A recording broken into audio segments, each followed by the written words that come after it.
Pakistan cricket team के हवाले से बात कर लेते हैं। आपका पसंदीदा मौजू है, आपको पसंदीदा या नहीं है कुछ लोगों का अब नहीं रहा। जो क्रिकेट स्टेडियम रावलपिंडी है में टेस्ट हुआ, उसमें पहला टेस्ट हम हारे 10 विकेटों से हारे।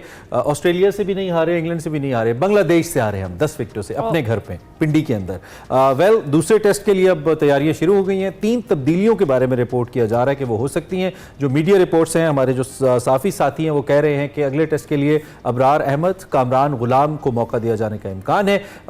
2 मैचेस की सीरीज है, इसमें बांग्लादेश ओबियसली पाकिस्तान के ऊपर उसको बढ़तरी हासिल है 1-0 की। और अब जो दूसरा मैच है ये 30 अगस्त से शुरू होना है और 3 सितंबर तक जारी रहना है। Once again venue is the same. Wicket कैसा बिहेव करती है, शान मसूद भाई को विकेट मजीद सरप्राइज देती है या इस बार वो विकेट रीड करके अपने फैसले करेंगे, दिस इज अ क्वेश्चन। दूसरी जानिब जो इंटरनेशनल क्रिकेट काउंसिल है उसने नई टेस्ट रैंकिंग भी है ना साहिबा जारी कर। जी हाँ, पाकिस्तान के जो हमारे पोस्टर बॉय हैं बाबर आजम, वो तीसरे से 9वें नंबर पर स्लिप हो गए हैं और मोहम्मद रिजवान 7 दर्जे तरक्की के बाद काफी ज्यादा स्लिप हो गए हैं।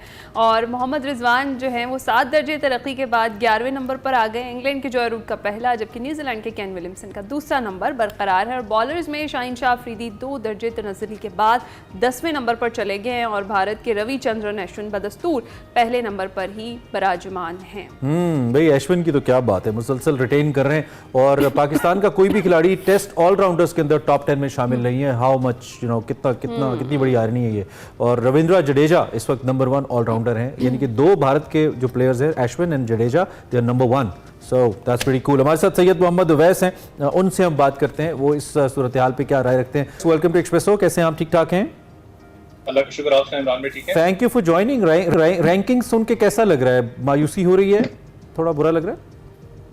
नहीं, मुझे नहीं लग रहा क्योंकि जो हम क्रिकेट खेले आपको पता है टेस्ट क्रिकेट के अंदर तो अनफॉर्चुनेटली ये तो चीज होनी थी। आपको याद हो बाबर आजम की जब मैं बात बता रहा था 2021 या 22 के अंदर, अगर आप उनकी एवरेज चेक करें तो 56 से 58 के करीब थी।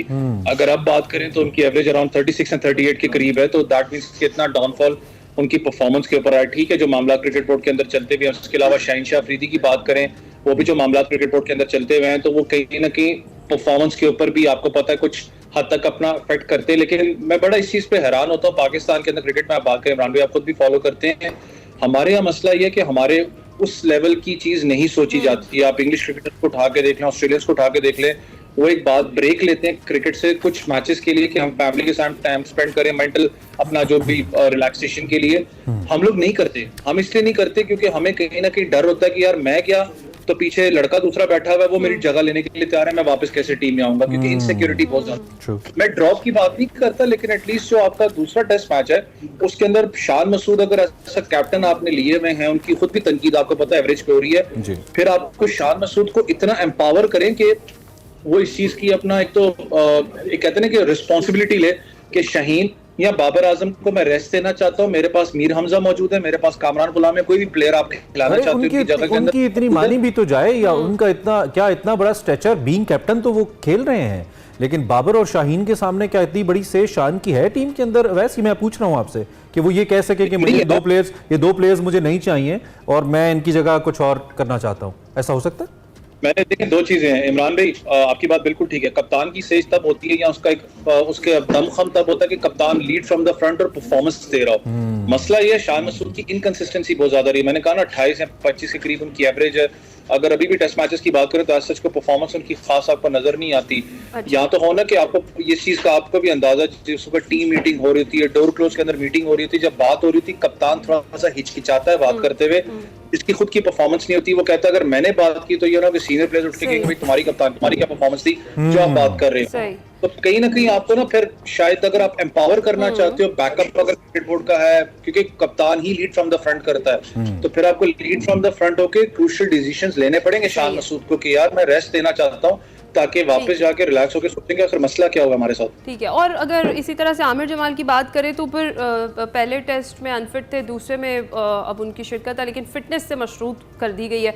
पैनिक मोड नहीं जाहिर करता ये इस तरह से इनको दोबारा से बुलाना और फिर फिटनेस से मशरूत करना? देखिए, अगर बात करूं आमिर जमाल की तो उसने बताया था ऑस्ट्रेलिया के अंदर भी आपको पता है जहां पर आपके सारे प्लेयर्स फ्लॉप हो गए थे, उसने जिस तरीके से बैटिंग की थी उन कंडीशंस के अंदर आपके सामने एक अच्छा ऑलराउंडर पाकिस्तान टीम के लिए मौजूद था। अनफॉर्चुनेट है फिटनेस का उनका इशू रहा है। पहले टेस्ट मैच में भी उनको एनसीए भिजवा दिया गया था, हाई परफॉर्मेंस सेंटर, ताकि वो अपना रिहैब कर सकें। अभी भी सब्जेक्ट टू फिटनेस है कि क्या वो अपना टेस्ट खेल सकेंगे नहीं खेल सकेंगे। उनका जो इफेक्ट है वो ऑब्वियसली मिस होता है पाकिस्तान टीम में एक फास्ट बॉलिंग ऑलराउंडर जो एक दमखम रखता है पाकिस्तान टीम को जो कैरी करने के लिए, उनका वो फैक्टर मिस होता है। लेकिन सबसे बड़ा जिसका सवाल मेरा ये है कि वो मीर हमजा की बात करूं, 600 खिलाड़ियों को आउट कर चुके हैं फर्स्ट क्लास मैचेस के अंदर, कि अब तक उनको चांस नहीं पाकिस्तान टीम में मिला। ऑस्ट्रेलिया के अंदर मिला था, आपको पता उन्होंने बैकबोन तोड़ दी थी ऑस्ट्रेलियन टीम की। वो बड़ी मशहूर वीडियो भी कमेंटेटर्स की, जब वो 2 से 3 खिलाड़ियों को आउट करते हैं। एक 600 विकेटें ले चुका हो बंदा, फिर भी आप उसको नहीं अपना मैच के अंदर खिला रहे, जब आपको पता है आपके प्रीमियम फास्ट बॉलर्स परफॉर्म नहीं कर रहे हैं। आप करना क्या चाह रहे हो? बैटिंग यूनिट की बात करूं, कामरान गुलाम की बात करूं, कंसिस्टेंट डोमेस्टिक पीआर गेम लग रही है। ऐसा लगता है इन प्लेयर्स की पीआर गेम इतनी स्ट्रांग है। We respect a lot Babar Azam की, शाहीन की। इन्होंने पाकिस्तान को बहुत जबरदस्त मैचेस जिताए हैं, हमारे स्टार प्लेयर्स हैं, और हम कतई तौर पे नहीं चाहते कि ये भी किसी ऐसे भोंडे रवैये का शिकार हों जो हार के बाद हो जाता है। हार भी गेम का हिस्सा है, लेकिन आई बिलीव कि जो मशवरा आप दे रहे हैं वो बिल्कुल ठीक है कि रेस्ट करने में कोई हर्ज नहीं है। थोड़ा खुद से भी अपने मेंटल पीस के लिए, अपनी मेंटल कैपेबिलिटीज को दोबारा से वापस लाने के लिए बहुत जरूरी है। अच्छा, शान ने ऐसी कौन सी गलतियां बतौर कैप्टन अवैस क्विकली हमें बताइए कि पहले टेस्ट के अंदर जो उनको नहीं दोहरानी चाहिए पिंडी में, जो बेहतर रिजल्ट्स की हामिल हो सकती हैं? सबसे बड़ा तो आपको पता है पिच रीड का मसला था। खाली शान मसूद ने तो पूरी अपना जो मैनेजमेंट बैठी होती है उनका कसूर इस चीज में था, लेकिन कैप्टन क्योंकि ज्यादा रगड़े में जाता है, ऑब्वियसली कप्तान है, वो लीड फ्रॉम द फ्रंट करता है, लेकिन पिच रीड सबसे बड़ा मसला था। फिर जो आपने टीम यूनिट खिलाई थी कि एक स्पिनर को ना एड ऑन करना, वो आपको कहीं ना कहीं खमियाजा उसका भुगतना पड़ा। तीसरे चौथे दिन जब आपको स्पिनर की ज्यादा जरूरत थी, आपके पास जेन्युइन स्पिनर मौजूद ही नहीं था सर्किट के अंदर। जब आप अबरार की बात करेंगे उसको लेके आना पड़ेगा। तीसरा जो सा था, ये थोड़ा सा मैं क्लैरिफाई करना चाहूँ कि बैट्समैन को पैगाम अंदर से आ जाता है। रिजवान की अगर मैं बात करूं कि आपके पास 4 ओवर या 5 ओवर मौजूद है, आपने जितना जल्दी आप डबल सेंचुरी स्कोर करना चाहते हो, आपके पास टाइम मौजूद है। अगर नहीं कर सकते, हमें अपना आपको विड्रॉ करना पड़ना है, अपना वहां पर इनिंग्स कौन सी है, ये पैगाम चला जाता है अंदर। उस चीज को भी कहीं ना कहीं मैं कहता हूँ डिसीजन जिस टाइम पे लिया गया, लोग ठीक है उसको तनकीद करें, लेकिन आप रिजवान के देखें वो अपनी बैक को भी पकड़े थे। इसका मतलब वो बैक के कहीं ना कहीं वो स्ट्रेस से गुजर रहे थे। तो वो डिसीजन ठीक था, लेकिन कहीं ना कहीं शायद वो डिसीजन उस लेवल पे ठीक नहीं था, क्योंकि हम हार चुके हैं। शायद 50 रन हम शॉर्ट थे। वैसे ही जीत का कोई वाली वारिस, बिहार का कोई वाली वारिस भी नहीं होता ना, जीत के तो सभी वारिस। आपके पास 4 ओवर या 5 ओवर मौजूद है, आपने जितना जल्दी आप डबल सेंचुरी स्कोर करना चाहते हो, आपके पास टाइम मौजूद है। अगर नहीं कर सकते, हमें अपना आपको विड्रॉ करना पड़ना है, अपना वहां पर इनिंग्स कौन सी है, ये पैगाम चला जाता है अंदर। उस चीज को भी कहीं ना कहीं मैं कहता हूँ डिसीजन जिस टाइम पे लिया गया, लोग ठीक है उसको तनकीद करें, लेकिन आप रिजवान के देखें वो अपनी बैक को भी पकड़े थे। इसका मतलब वो बैक के कहीं ना कहीं वो स्ट्रेस से गुजर रहे थे। तो वो डिसीजन ठीक था, लेकिन कहीं ना कहीं शायद वो डिसीजन उस लेवल पे ठीक नहीं था, क्योंकि हम हार चुके हैं। शायद 50 रन हम शॉर्ट थे। वैसे ही जीत का कोई वाली वारिस, बिहार का कोई वाली वारिस भी नहीं होता ना, जीत के तो सभी वारिस।